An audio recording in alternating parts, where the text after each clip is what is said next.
Everyone, Kanha and mamma चॅनलवरती तुमचं खूप खूप खूप स्वागत आहे. सो आज आहे 26 ऑगस्ट आणि आज आहे जन्माष्टमी. तर सगळ्यात अगोदर तुम्हा सर्वांना जन्माष्टमीच्या खूप खूप खूप शुभेच्छा. तर आता वाजले सकाळचे 8:30 आणि मला जन्माष्टमी आणि श्रावण महिने सोमवार दोन्ही पूजेसाठी जे काही सामान लागणार होतं, पूजेचं साहित्य लागणार होतं ते घेण्यासाठी मी आता बाजारात आली. आणि सकाळी सकाळी ना खूपच छान असं बाजार फुललेला होता आणि सगळीकडे श्रीकृष्णाचे जे काही पूजेचं साहित्य होतं, त्यांचे ड्रेसेस, पाळणे, त्यानंतर त्यांची जे ज्वेलरी वगैरे होती ना ती सगळीकडे विकायला आली होती आणि खूप छान वातावरण होतं. सगळीकडे छोट्या मुलांचे श्रीकृष्ण आणि राधाचे ड्रेसेस पण लटकवलेले होते. त्याचबरोबर जे काही डेकोरेशनचं सामान होतं ते पण होतं. इथे मी माझ्या घरातल्या गोपाळकृष्णासाठी ड्रेस आणि मुकुट वगैरे ते हे करत होते, घेत होते. तर साहित्य जे आहे, साईज जे आहे ना ते मी तिथल्या श्रीकृष्णाला लावून पाहत होते की येते का नाही ते साईज. त्यानुसार मग मी साहित्य घेत होते. त्याचबरोबर पूजेसाठी बाकीचं सुद्धा घ्यायचं होतं मला, जसं की खाली अंतरासाठी नवीन कापड लागतं, वस्त्र लागतं, तर ते मी घेते. आणि इथे ना स्वामींचे आसन विकायला होते आणि मला आवडले ते. स्पेशली त्यांचे जे लोड होते ना, मी घरी गेल्यानंतर तुम्हाला दाखवेन, ते लोड खूप सुंदर होते. त्या लोडमुळेच मी हे जे आसन होतं ना ते घेतलं.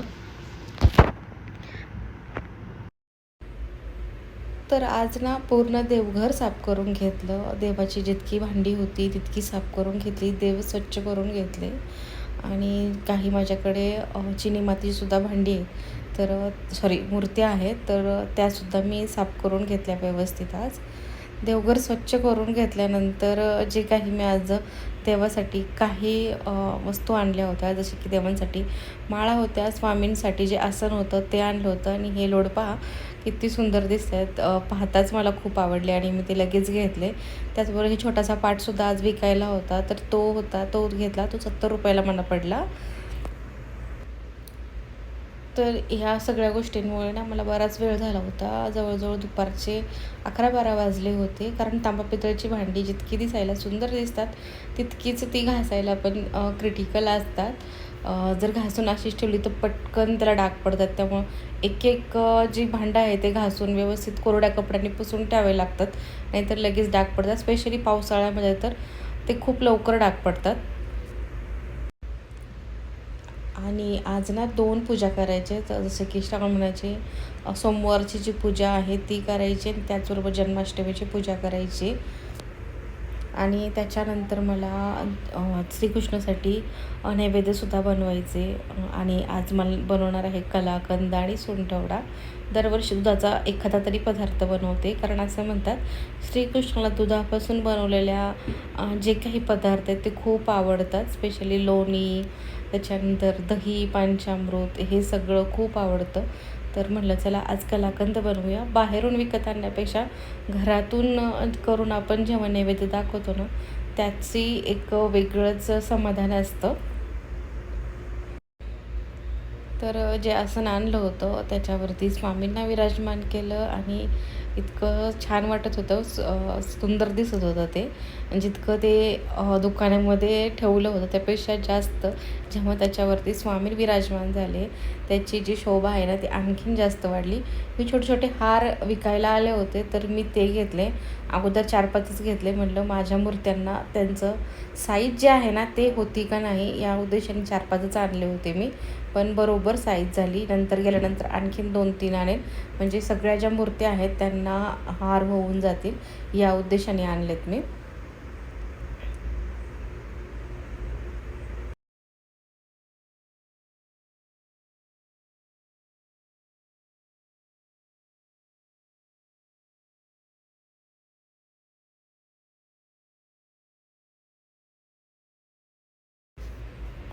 सगळे देव मांडून घेतले आणि त्याच्यानंतर देवांना फुलं वाहिली.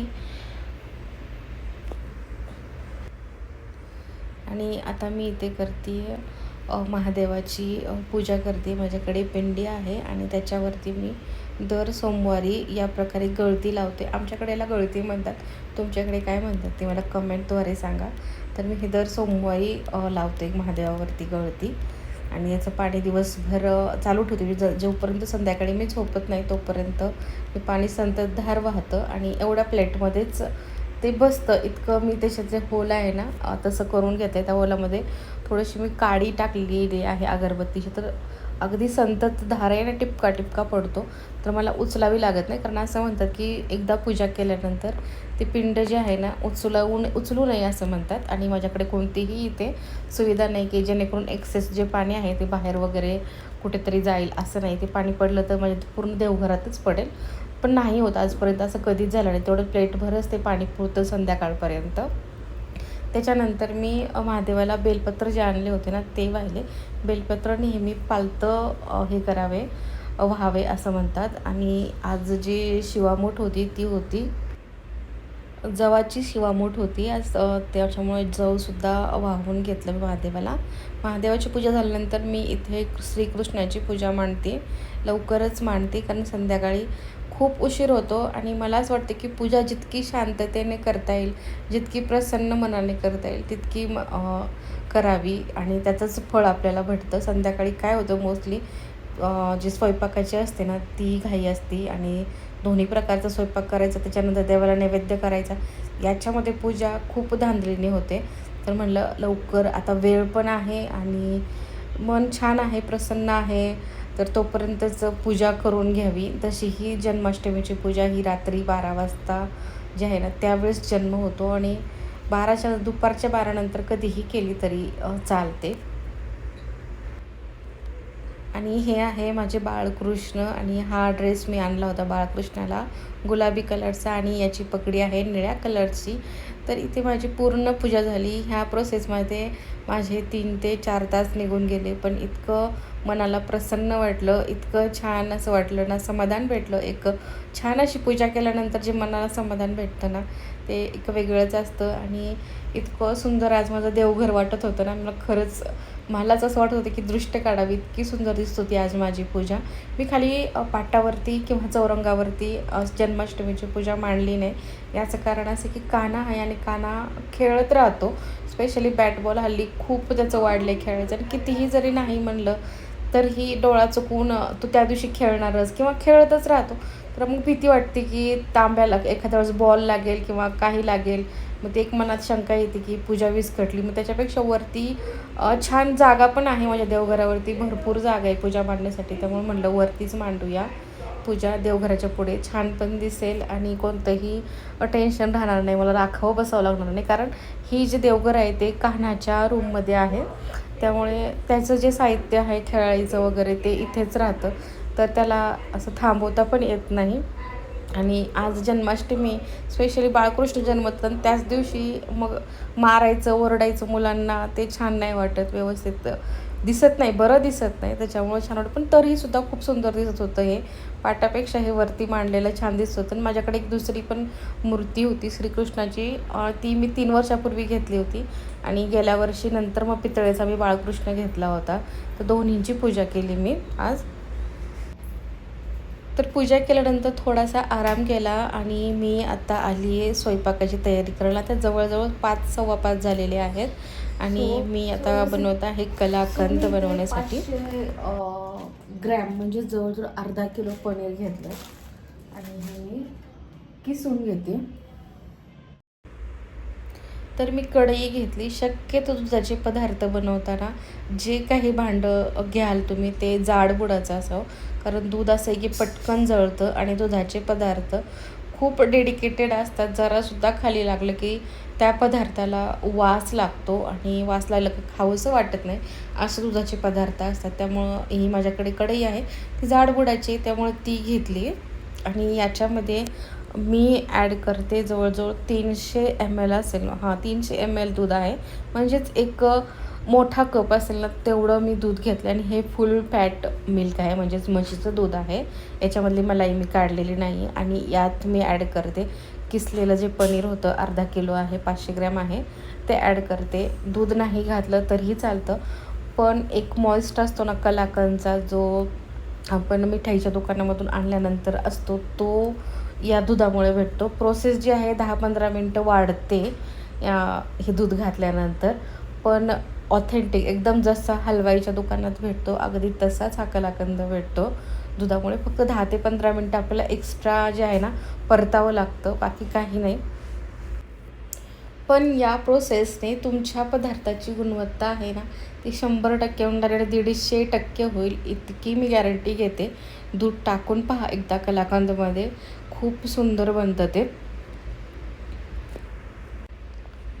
तर पनीर टाकून एक 10 ते 15 मिनटं जे दूध आहे अगदी 50% जिरल इथपर्यंत ते परतवून घ्यायचं सारखं सारखं.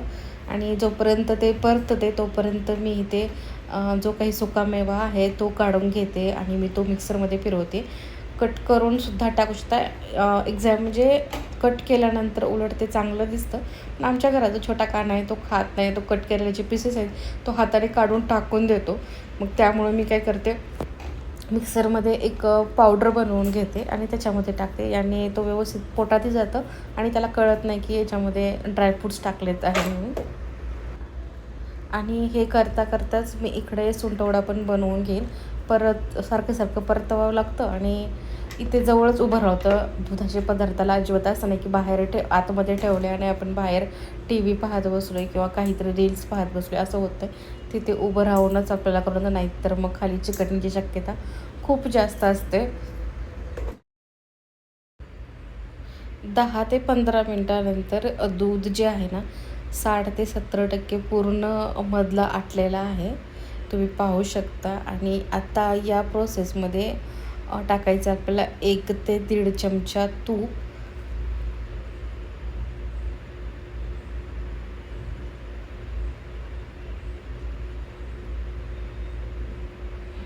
तर इथे मी 1 ते 1.5 चमचा तूप टाकलेले आहे याच्यामध्ये. तर तूप टाकून मी 2 मिनटं हे परतवून घेतलं आहे. आणि ही जी प्रोसेस आहे पूर्ण कलाकंद बनवण्याची अगदी सुरुवातीपासून शेवटापर्यंत मंद आचेवर करायचं आहे. गॅस कुठेही मोठा करायचा नाही आहे. अगदी निवांत बनवण्याची ही पदार्थ आहे. त्याचबरोबर मी आता याच्यामध्ये जे काही मी सुकामेव्याची पेस्ट केली होती, ड्रायफ्रूट्सची पावडर बनवली होती ती ॲड केली. आणि एक 10 ते 15 मिनटं लिटरली सारखं सारखं आपल्याला ते परतावून घ्यावं लागेल, हलवावं लागेल. इथे अजिबात दिरंगाई किंवा आळस करून चालणार नाही. सारखं सारखं परतवून घ्यायचं. आणि त्यानंतर मी याच्यामध्ये ॲड करते या रेसिपीचा हिरो इन्ग्रेडियंट म्हणजेच कंडेन्स मिल्क. इथे मी मिल्क अमूलचं जे मिठाई मीठ असतं त्याचं कंडेन्स मिल्क घेतलं आहे. आणि ते मी 400 ml तो पॅक होता त्याच्यामध्ये 300 ml मी ॲड केलेलं आहे कंडेन्स मिल्क. हे ॲड केल्याशिवाय जे आहे ना पदार्थाला चव येत नाही. पण हे नसेल, भेटतच नसेल तर याच्याऐवजी तुम्ही मावा वापरू शकता, म्हणजेच खवा वापरू शकता. पण बेटर असेल जर तुम्ही कंडेन्स मिल्क टाकलं तर बेटर राहील, कारण त्यानेच एकदम जी मिठाईसारखी असेल ना चव येते. व्यवस्थित हलवून घ्यायचं एक 15-20 मिनटं. आणि जेव्हा पूर्ण आटेल त्याच्यानंतर मी इथे सेटिंग करायला ठेवलेलं आहे कलाकंद. खाली बटर पेपर घेतलं आहे. नसेल तर खाली तूप टाका, तेल नाही तूप टाका, कारण तुपानेच बाइंडिंग येते. तेलाने पदार्थाला बाइंडिंग येत नाही, कारण तेल पगळतं पण तूप थंड होईल तसं तसं आकसून घेतं. आणि त्यानंतर मी इथे बाळकृष्णाला नैवेद्य दाखवून घेते. सुंठवडा घेतला आहे आणि कलाकंद घेतला आहे. तर हा व्हिडिओ मी इथेच स्टॉप करते. तर व्हिडिओ आवडला तर चॅनलला सबस्क्राईब करा, लाईक करा, कमेंट करा आणि शेअर करा. ओके, तर भेटूया आपण पुढच्या ब्लॉगमध्ये. हा व्हिडिओ कसा आवडला हे मात्र कमेंटमध्ये सांगायला विसरू नका. बाय.